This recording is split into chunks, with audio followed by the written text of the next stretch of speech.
स्वागत करता हूं एक बार फिर से आपका अपना ऑनलाइन स्टडी चैनल जीरो वाला पर। आज की वीडियो में हमने दोस्तों टॉपिक उठाया है प्लांट टिश्यू। जैसे रेलवे के जितने भी एग्जाम हो चुके हैं भाई, जैसे टेक्नीशियन हो गया, आरआरबी जेई हो गया, एएलपी, यहाँ पर दोस्तों भर भर के प्लांट टिश्यू से प्रश्न पूछे गए थे।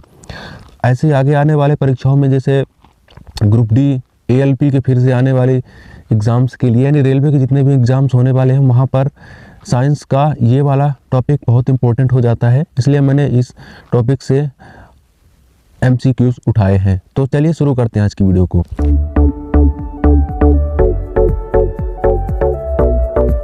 प्लांट टिश्यू है क्या दोस्तों? Plant tissue are group of similar cells that perform specific function in plants. दोस्तों प्लांट टिश्यूज क्या होते हैं, पहले तो आपको समझना होगा कि टिश्यू है क्या। टिश्यू दोस्तों ऊतक क्या होते हैं? ये एक कोशिकाओं का समूह होता है। जंतुओं में दोस्तों कोशिकाओं के समूह होते हैं, वैसे भी पादप में भी कोशिकाओं के समूह होते हैं। तो पादपों में ही जो सेलों का समूह होता है जो विशेष प्रकार के कार्य करते हैं उसको हम टिश्यू कहते हैं। जैसे पौधों का बढ़ना हो गया, पौधों का लचकना, पौधों का अपने आकार में अपनी शेप को बनाए रखना, वह दोस्तों मेन फंक्शन होता है ऊतक। पौधे में दोस्तों कई प्रकार के ऊतक होते हैं, उनके कई कार्य होते हैं। तो आज की वीडियो में हम एमसीक्यूज के माध्यम से देखेंगे। तो चलिए शुरू करते हैं। पहला प्रश्न दोस्तों, what is the primary function of the meristematic tissues? Meristematic ऊतक का मुख्य कार्य क्या है? सही उत्तर हो जाएगा दोस्तों यहाँ पर ग्रोथ। मेरिस्मेटिक टिश्यू का मुख्य काम ये होता है कि पौधों का ग्रोथ कराता है, जो यहाँ पर सही उत्तर हो जाएगा। मेरिस्मेटिक टिश्यू के बारे में और भी देखते हैं, इसके कार्य क्या है। जैसे मेरिस्मेटिक ऊतक पौधों में वृद्धि के लिए जिम्मेदार होते हैं। ये ऊतक दोस्तों कोशिकाओं के विभाजन द्वारा पौधे के विभिन्न हिस्सों को बढ़ाने में मदद करते हैं। कोई भी चीज़ दोस्तों, कोई पादप या जंतु है, उसमें वृद्धि होने का मेन फंक्शन ये होता है कि उसमें जो कोशिकाएँ होती हैं वह कोशिका विभाजन करके नई कोशिका बनती है। इसी प्रकार मेरिस्मेटिक ऊतक भी यही होता है, उसमें जो कोशिकाएं होती हैं वो विभाजन होती जाती है लगातार और वो हिस्सा बढ़ता जाता है। तो मेन काम ये यही होता है कि पौधों की वृद्धि के लिए मेरिस्मेटिक ऊतक का मेन फंक्शन होता है। दोस्तों ये 3 प्रकार का होता है, एपिकल मेरिस्मेटिक, लेटरल मेरिस्मेटिक और इंटरकैलरी मेरिस्मेटिक। इनको दोस्तों मेरिस्टेम भी बोला जाता है या मेरिस्मेटिक भी बोला जाता है। एपिकल मेरिस्मेटिक का काम क्या होता है दोस्तों, ये जड़ों और तनों के शीर्ष पर पाए जाते हैं। वेरी वेरी इंपॉर्टेंट है ये दोस्तों। जो जड़ होती है, ये जड़ होती है इनके शीर्ष पर, यहाँ दोस्तों यह मेरिस्मेटिक ऊतक पाया जाता है।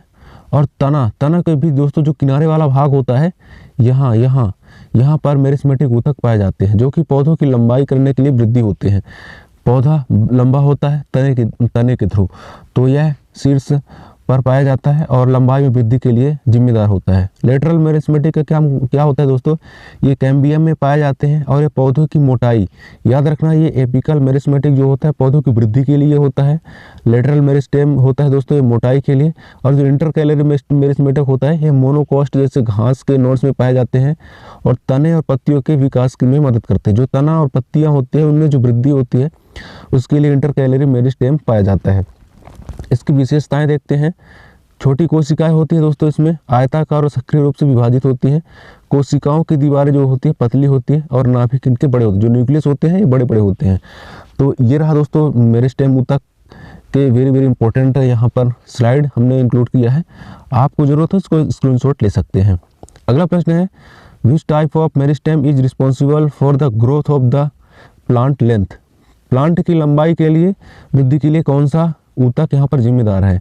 अभी आपने पिछले स्लाइड में पढ़ा था कौन सी लंबाई को वृद्धि करता है, तो यहाँ पर दोस्तों एपिकल मेरिस्टेम, याद रखना एपिकल मेरिस्टेम प्लांट के वृद्धि के लिए जिम्मेदार होता है। यहाँ पर देखिए ये जो एपिकल मेरिस्टेम होता है तनों और जड़ों के शीर्ष पर होता है, यहाँ पर हमने बताया अभी। अगला प्रश्न है दोस्तों, एपिकल मेरिस्टेम के बारे में मुख्य बिंदु हम देखेंगे कि यह कहाँ पाया जाता है। जैसे कि हमने देखा यह जड़, तना और शाखाओं के शीर्ष पर पाया जाता है। इसका काम क्या होता है, लंबाई में वृद्धि करना, पौधों और तनों में वृद्धि करता है। ये दोस्तों इसका मेन काम होता है। आप स्क्रीनशॉट इसका ले सकते हैं। अगला प्रश्न है, which tissue is involved in the transportation of water and minerals in plant? कौन सा ऊतक है जो पौधों में जल और खनिजों के परिवहन में शामिल होता है? वेरी वेरी इंपॉर्टेंट है। पौधों में जो जल का परिवहन कौन करता है?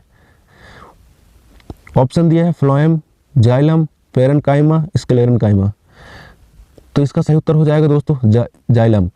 जाइलम का मेन फंक्शन होता है दोस्तों जल और खनिजों का परिवहन करना। जाइलम जड़ों से दोस्तों जल को ले जाता है, पौधों के विभिन्न भागों में भेजता है।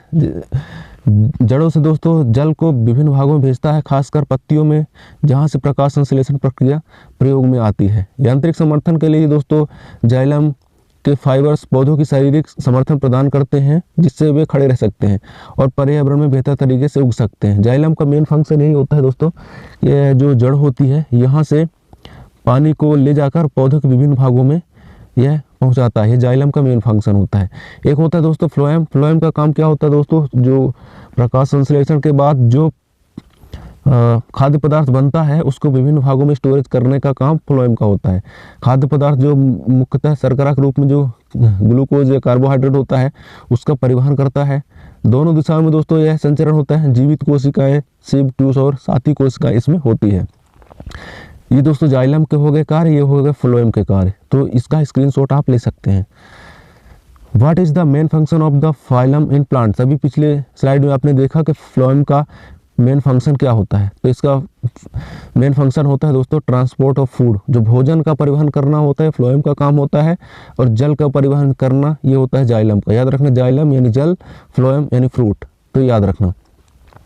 विच type of cell are found in sclerenchyma tissue. पौधे कौन से प्रकार के कोशिकाएं स्क्लेरेन्काइमा ऊतक में पाई जाती हैं, यानी किस प्रकार की कोशिकाएं स्क्लेरेन्काइमा में पाई जाती हैं।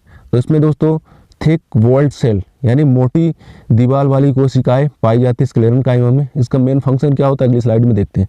स्क्लेरेन्काइमा का मेन फंक्शन क्या होता है दोस्तों, पौधे का एक स्थायी ऊतक होता है जो मुख्य रूप से यांत्रिक समर्थन, याद रखना यांत्रिक समर्थन मैकेनिकल मजबूती प्रदान करता है पौधे को, जो कि एक स्थायी रूप से पाया जाता है। दोस्तों यदि पौधा मजबूत नहीं रहेगा उसका तना, तो यह किसी भी तरीके से वो लचक के टूट जाएगा। तो उसका जो मजबूती प्रदान करने का मेन काम करता है वो स्क्लेरेन्काइमा करता है। यह ऊतक कैसे होता है दोस्तों, ये कठोर और मजबूत होता है और पौधों की संरचनात्मक समर्थन देता है। कोई पौधा अपने आकार अपने तरीके से कैसे खड़ा रह सकता है, वो इसी के कारण खड़ा रहता है। उसका संरचना कैसा होना चाहिए ताकि वह खड़े रह सके और बाहरी बलों का सामना कर सके, जैसे कि हवा, पानी, धूप, इनका सामना करने के लिए स्क्लेरेन्काइमा जिम्मेदार होता है। स्क्लेरेन्काइमा का मुख्य कार्य होता है दोस्तों पौधे के अंगों को सुरक्षा प्रदान करना और उन्हें मजबूती से खड़ा रखना है। तो ये इसका मेन फंक्शन है, तो इसको याद रखना। Which function is primary associated with parenchyma tissue. कौन सा कार्य मुख्य रूप से पेरेन्काइमा ऊतक से जुड़ा हुआ होता है। पेरेन्काइमा ऊतक से कौन सा मुख्य भाग जुड़ा हुआ होता है, तो इसका मेन फंक्शन होता है दोस्तों storage of food and water. इसका मेन फंक्शन होता है। पेरेन्काइमा का काम क्या होता है दोस्तों, पौधे का सबसे सामान्य और साधारण स्थायी ऊतक है जो अधिकांश पौधों के अंगों में पाया जाता है, जैसे पत्तियां, तने, जड़ और फूल। पेरेन्काइमा कोशिकाएं पतली और लचीली होती हैं और इनका मुख्य कार्य इसका होता है भंडारण, गैसों का आदान प्रदान और संवहन करना। पेरेन्काइमा की कोशिकाएं दोस्तों पौधे के जीवन की कई महत्वपूर्ण प्रक्रियाओं में भाग लेती हैं, जैसे कि प्रकाश संश्लेषण, जल का संचरण इत्यादि। ये दोस्तों मेन फंक्शन है पेरेन्काइमा का। जब मेन काम आता है पौधों का प्रकाश संश्लेषण का या भोजन का परिवहन करना या भोजन को बनाना, तो यहाँ पर पेरेन्काइमा यहाँ पर एक्टिव हो जाता है। तो याद रखना पेरेन्काइमा का मेन फंक्शन इस पर ये होता है। Which characteristic is most associated with collenchyma cell. Collenchyma कोशिकाओं के साथ कौन सा गुण सबसे अधिक जुड़ा हुआ होता है। ये 4 गुण दिए हुए हैं, इसमें कौन सा गुण जो है कोलेन्काइमा का है। तो इसका सही उत्तर हो जाएगा दोस्तों इलास्टिसिटी एंड फ्लेक्सिबिलिटी। पौधे जो दोस्तों लचीलापन होता है, पौधे का लचीलापन यानी हवा जब चलती है तो इधर इधर इधर इधर ऐसे लहराते रहते हैं और टूटते नहीं हैं। तो यह किस ऊतक के कारण होता है दोस्तों, यह कोलेन्काइमा के कारण होता है। याद रखना कोलेन्काइमा के द्वारा दोस्तों पौधे जो है लचीलापन होता है जो कि टूटते नहीं हैं। याद रखना कोलेन्काइमा यहाँ पर सही उत्तर हो जाएगा। कोलेन्काइमा के बारे में हम देखते हैं। पौधों का एक स्थायी परमानेंट ऊतक है जो मुख्य रूप से पौधों को लचीलापन और संरचनात्मक समर्थन प्रदान करता है। अभी हमने बताया कि आंधी तूफान में पौधे इधर उधर घूमते रहते हैं, लचकते रहते हैं, टूटते नहीं रहे हैं, उसमें लचीलापन होता है और वह किसके कारण होता है, कोलेन्काइमा का कारण ये होता है। तो याद रखना इसका मेन फंक्शन कोलेन्काइमा का। जैसे कि अंग, जैसे कि तने, पत्तियां, युवा शाखाएं में पाया जाता है। जो नई नई शाखाएं होती हैं दोस्तों, पत्तियों में भी पाया जाता है ताकि ये टूटे ना।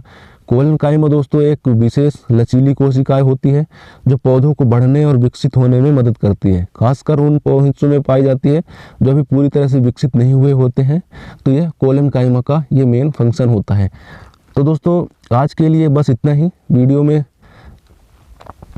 हमने इंक्लूड किया है कि पौधों में किस प्रकार के ऊतक पाए जाते हैं और मेन फंक्शन हमने देखा कि कौन कौन से ऊतक के कौन कौन से फंक्शन होते हैं। दोस्तों यहीं से प्रश्न पूछे जाते हैं, इन्हीं को घुमा फिरा के प्रश्न बनाए जाते हैं। यदि वीडियो अच्छा लगा हो तो वीडियो को लाइक ज़रूर करना, और चैनल पर आप पहली बार हैं तो चैनल को सब्सक्राइब जरूर करें और सपोर्ट करें, और कमेंट करके बताइए वीडियो कैसे लगा। मिलते हैं अगली वीडियो में एक नया टॉपिक को लेकर। तब तक के लिए जय हिंद, धन्यवाद।